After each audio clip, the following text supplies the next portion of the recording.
Alright guys, the day's here. It's been over a month on crutches. Losing the muscle in my quad. But you know what? Today, finally, I get to start going for full recovery. I am super nervous, but you know what? I'm excited because after surgery today, there may be more pain, but the light's at the end of the tunnel. And this is the start of Rob James's comeback to pro wrestling. To Rob James's comeback to normal life starts today. This guy right here is probably going to be the death of me. I'm going to have to wear this guy for probably at least 1 full week, non-stop afterwards. They may even lock it into full extension on my leg. But just wearing this thing to a couple wrestling shows over Zubas, I got heat rashes and got marks on my legs. So, yeah, I'm excited. Ready for surgery, James? Oh, yeah. At least I don't have to remove my kneecap. Yeah, this is fun, guys. Isn't it? How do I know? Still nervous, feeling okay, but just want to get this done with. If you can't tell, this is the knee. Huh. Alright.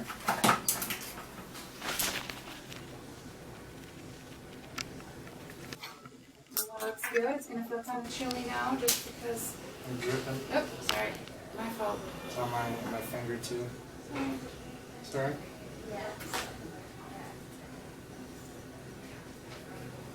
Just know my blood's hydrated enough to bleed. You know, actually, I've had people that have been really dehydrated and the blood is really dark and sludgy. And it's kind of scary looking. Alright, so Yeah, I saw your yeah. yes here. Can I put a mark here? Yeah. Alright, so we're on the same page. Good. So the way we do this is we give you general anesthesia, make sure you're totally asleep. Okay. You're so asleep that you stop breathing, so I'll put a breathing tube in after your sleep so we can help you breathe a little bit. Okay. That doesn't do anything for your pain, so to help with your pain, we do a nerve block. We're going to put a shot of local anesthesia up here in your groin area, and it numbs up your leg pretty well. Okay? Just the leg, right? I'll be able to Yep, everything use else the will be bathroom fine. and everything. Yeah, but the problem is when I do this nerve block, it's going to cause some quadricep muscle weakness. Yeah. Okay, so if you try to get up and walk without the brace on or without your crutches, you'll fall. Okay. Okay, but But they haven't wanted me to walk on this anyway. exactly, you should be non-weight bearing on this thing Well, anyway this leg is withering away. for Yeah. weeks. You know what I mean? Yeah. Right. So does that make sense? Yep. Okay, good. So I'll numb up that leg. We'll do that here. Give you some sedation. How long does the Nerve block. Nerve block The nerve block last? lasts for anywhere from 20 to 24 hours. So Okay. you'll have pretty good pain control for a whole day. Okay. Not no pain, because the knee's impossible to block completely. Yeah. But we'll reduce your pain by quite a bit. So instead of 10 out of 10 pain, we'll bring it down to like a 4 out of 10 pain. Okay. Is that cool? Yeah. All right, good. Let me see your teeth. You lose teeth in there at all? I don't think so. Nothing No. for breakfast this morning? Nope. Good.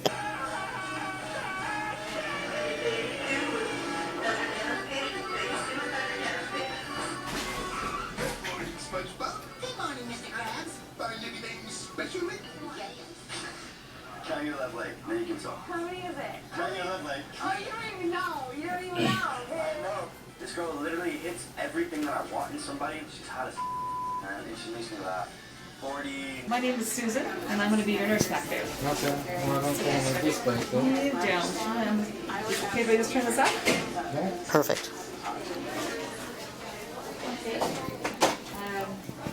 Need to look at your ID band here. And what surgery are you having? ACL reconstruction on the right knee and taking part of my meniscus. Okay, that sounds perfect. How'd you injure it? Pro wrestling. The show type wrestling stuff in the Oh. wrestling ring. I jumped up and as I was coming down, the guy landed kind of on the inside of my knee and it Oh my popped. goodness. Oh.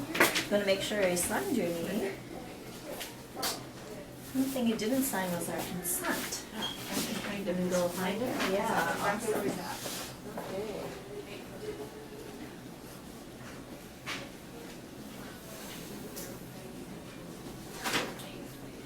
So it looks like healthy. Otherwise, any problems with anesthesia in the past? Have you had surgery Not before? that, no, I haven't had any surgery anytime soon. Okay.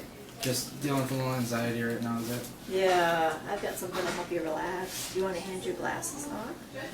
And, any problems with acid reflux or heartburn? Not lately, but if I eat like crap, I can get acid Yeah, reflux, yeah. specific foods, okay. Yeah. And I do want you to open your mouth up as wide as you can, stick out your tongue. No lie. Okay, great, thank you. A warm blanket for you. It's kind of chilly back there. It's go time. No turning back. Looked here. Yeah, You'll be maybe fine. not. Maybe we should just do this a different day. Maybe this is no. Gotten this far, James. I'll live with a broken knee for another month again. Yeah, it's been a little. That's been the most mental toughness that I've been all that, but I'm not really getting better. Yeah. I'm gonna bring your bracelet.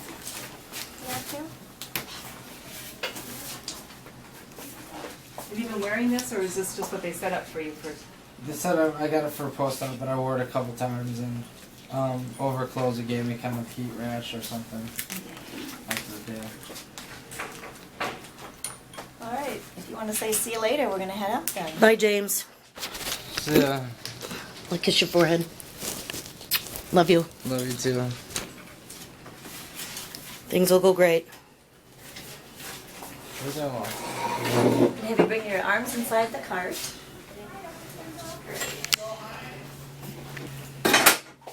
All right, here we go. The fun begins. Have fun. Have a good sleep. Oh, glass. A little groggy. Don't be surprised if he asks you the same questions over and the same comments over again. Having a little bit of pain, so I'm giving him some fentanyl for the IV. The idea is I'm having him snack now because his stomach's doing well. Because I want to get him kind of his first dose of medication oral before you guys go. Okay? Where's he at? We're in a different room. Okay. We're in H for recovery. There you go. Hey. So James is all done. What are you eating? M&M cookies. Oh, yummy. They want to get something in me before they give me meds. It's a good idea. Let me give you a little IV meds though. We'll see if that keeps, hopefully take the edge off of that. They got ice on you? Yeah, we got the cooler already working. Good. We'll go over all that stuff before you guys go home too. Get that running a little better. There we go. Can I get you guys anything to drink? Meantime? Oh, you got Thank you. Anything to say? Bud Light? No, All right. no. I just set myself up for that one, didn't I? No, thank you. We're good. Every day, you think I'd know better. The thing I like to get over is these prescriptions for pain medications. Primarily because I like to give them to somebody else more responsible so I don't lose them.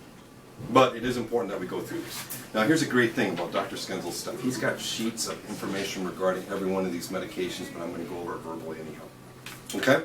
So let's see. We do have 4 different medications on these 2 prescriptions. All right? First one we have here is Norco. Norco is essentially Vicodin, a little less Tylenol. In other words, it's a combination medication. All right? Part of it is hydrocodone. That's narcotic. The rest of it's Tylenol or acetaminophen. That's important because you do not want to be taking any other additional Tylenol-containing products when you're taking the Norco. All right? We'll get too much. You can take 1 to 2 tablets every 4. This will be on the bottom, of course. 1 to 2 tablets every 4 to 6 hours as you need for pain. All right?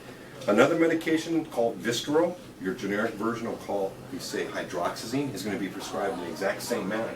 1 to 2 tablets or capsules, depending on the formula, okay? Every 4 to 6 hours. That one is meant to be taken with your Norco. All right? Multi-functions for this. Helps tamp down nausea. Helps a little bit with muscle spasms. We'll get back to that. A little bit with itching because it's antihistamine. But the big thing is it does help potentiate or make your Norco work better. You said with itching? Yeah, a little bit with itching just because you're going to have that ace wrap on until you see Dr. Skenzl. Yeah, and that brace Yeah. makes me itch. Okay? So it will help a little bit with that, okay? Now for breakthrough pain, we'll have an additional narcotic called oxycodone. All right? And essentially oxycodone is the narcotic that would be found in Percocet. You just get the oxycodone part because I know you're already taking some Tylenol. So I don't want to give you some Percocet because then it would be an either or thing. Because otherwise you get too much Tylenol. So I'm taking all this at the same time. Well, you're going to be taking the Norco and the Vistro for sure. The oxycodone is going to be for breakthrough things. If you don't feel like you're getting decent relief, even within 45 minutes, 30 minutes, 45 minutes, if you feel like it's getting worse, I want you to tag on the oxycodone. You can space them out. You could end up taking them all together. It's just hard to say. But let's face it, those 3 medications in their own right, by themselves, are going to make you drowsy. So when you're taking 2 and then possibly 3 together, Yep. fall asleep with a remote on your hand and drool on your face. So I should be driving. No. Well, there isn't much different than your normal It's not a driving. multiple choice answer either. No savers, no important decisions. Honestly, this is not the time you want to do a group email or texting or stuff. No, Trust I'm me, not I am. dating with this either. Could be bad. Yeah, okay. It could be bad. Any of The other medication that we have here is Valium. Okay? Damn. Yeah, I know. Damn, it's good. Dr. Jeez. Campbell's like rocking it. Okay? God. Here's the thing about Valium. Yeah, as you can tell, historically it's used for like anxiety or Yep. anxiousness. Nah, not for you. It is a great muscle reliever. You know, as far as a relaxer goes. Yep. And you're going to get spasms. Just because, well, you goofed around with your hamstring. We worked on your ACL and your meniscus, and now we're keeping your legs straight. Oof, your leg's not going to like that at all. It's going to balk. It's going to spasm and stuff. All right? So that's when you want to take the Valium.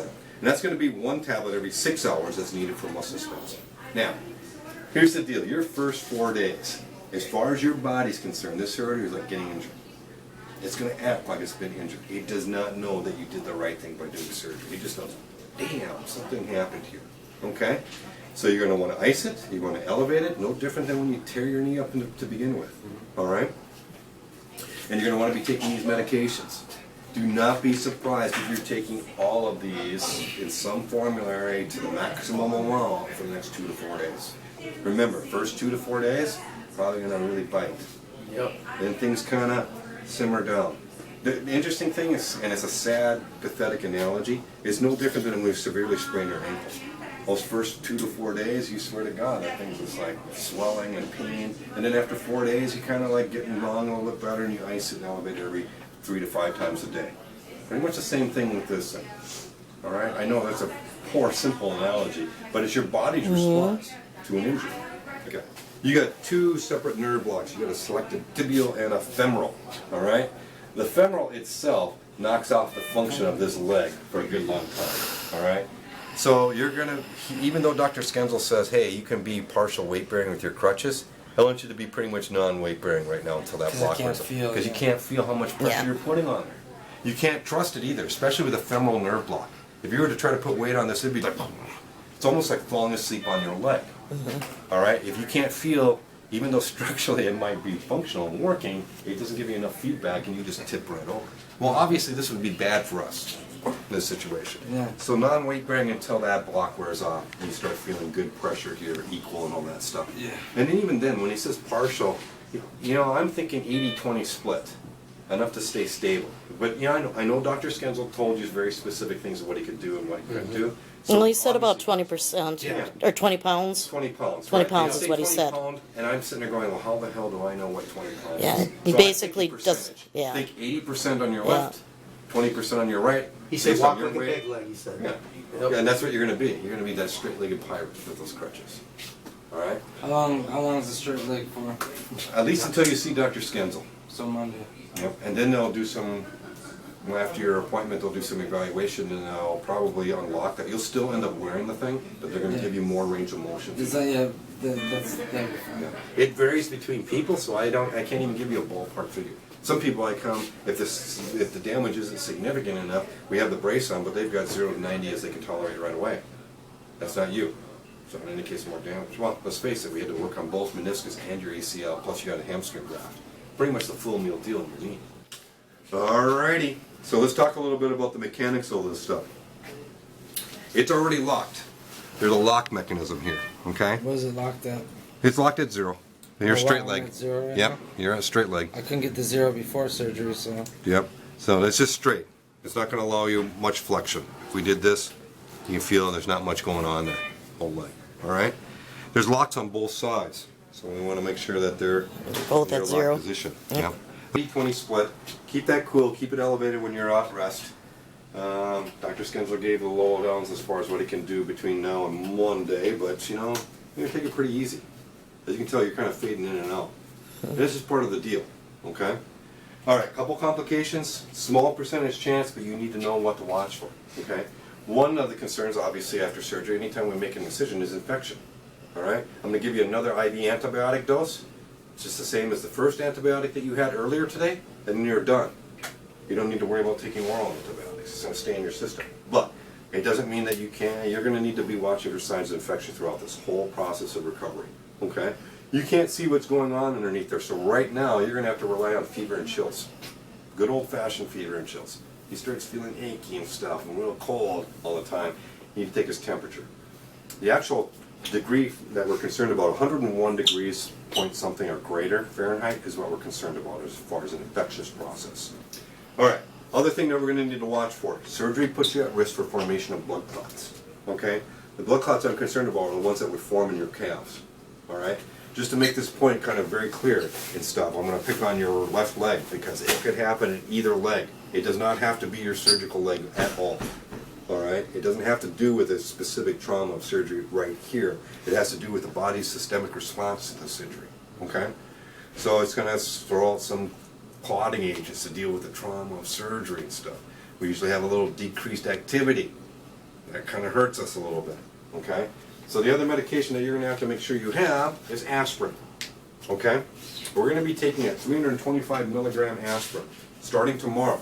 I got this written down. Okay. 1 a day, every day, 30 days. All right? Okay. The risk for this after surgery is for up to a month. But you know, you're going to get around on these crutches. And I want you up and about. Tonight, take the pass, move the legs, even when you're laying here, that's fine. But it takes a lot of energy to move around, or as you know, to move around strictly with crutches, man, it's a good workout. And that's going to get some deep breaths. So the small, frequent amount of activity helps us in so many different ways. All right? The blood clot thing, about the activities, and Dr. Skendel said what he can do and stuff. You can bear some weight here, do some flexion, dorsiflexion deals. All right? Spell your name, do the alphabet, anything to keep those calves contracting and expanding to squeeze that blood and get that blood flow. Getting up, moving around, get you breathing deep. Okay, you do. You'll get away from post-operative pneumonia or fluid issues and stuff like that. Stay active. Gets things moving, staying active. Right. As much as possible when you're... Well, yeah, like as this. much as possible without doing overdoing. Yeah, with what he's got going on. In other words, typically this is not the time to gut through it. If anything that you're doing through your recovery time frame, at least from now until you see your physical therapist, for sure. Pain is not a thing to work through at this point in time. Pain is now telling you, no, you need to settle down because of the fact that you've got grafts and they need a certain amount of time to take hold. All right? And working through the pain, not such a good idea. How are you feeling? Feeling alright. My stomach a little bit, but Queasy? a little bit. All right. I've got something for that. All right? I'm going to get you a little more IV fluids, get that IV running again, and I'll give you a little medication to help that. How's the pain doing? Feel it. Yeah, I know you're feeling it. But is it manageable still? Mm-hmm. Okay. Scale of 1 to 10 is you always ask. I do. I got him. He told me 5 earlier, so what do you think now? Yeah, around the same. It's around the I don't same. even remember telling you. Five is like That's part of the that's fentanyl, pretty so- bad though. 5, isn't it? Yeah, it's pretty significant. I expect Yeah. you to have some pretty significant pain with this. I do. All right. But we do run a fine line. It's like I don't want to narc you up No. and then have them. How long will he be here tonight? Probably not too much longer. But I'm going to work on your pain. I'm going to work on your nausea. So I'm not going to give you a time. I'm going to work on those and see where we're at. Welcome to second day after surgery. As you can see right now, I'm all loaded up. There's a lot going on right now. Here, let me move over here. So, surgery on Wednesday. Anxiety all that day, all that night. Didn't help that I had a tube down my throat when they had me out, and so I had a sore throat. Plus, then with just having like mucus built up in the back of my throat when it's hard for me to breathe or hard for me to swallow, I feel like it's hard for me to breathe, and yeah. So I was having panic attacks all Wednesday. Yesterday it got better. I'm now home alone. We have this nice little ice container thing here that we fill up with ice and put water in it, and there's a little hose right there that connects right there on this, so then I ice pack it. Yesterday they did a nerve block on my leg the day that I was So the day of surgery, right before surgery, they did a nerve block on my leg, which helped with pain, obviously. And that wore off yesterday. And I was in excruciating pain yesterday. So I went from sleeping on my bed, having to come onto here and sleeping.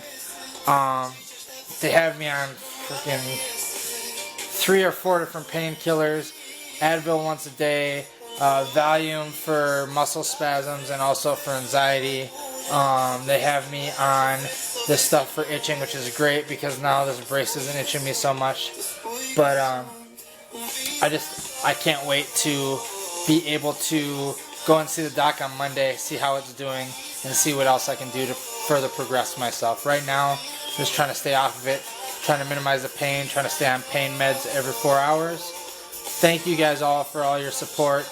All the messages on Facebook have been so hard for me to get to and reply back because I've been in and out so much with all the, what is it, frickin' drugs and shit that they have me on right now. Narcotics is what it is. But yeah, I mean, I'm hanging in there, guys, and pretty soon I'll start being able to make that progression to coming back. Thank you guys so much.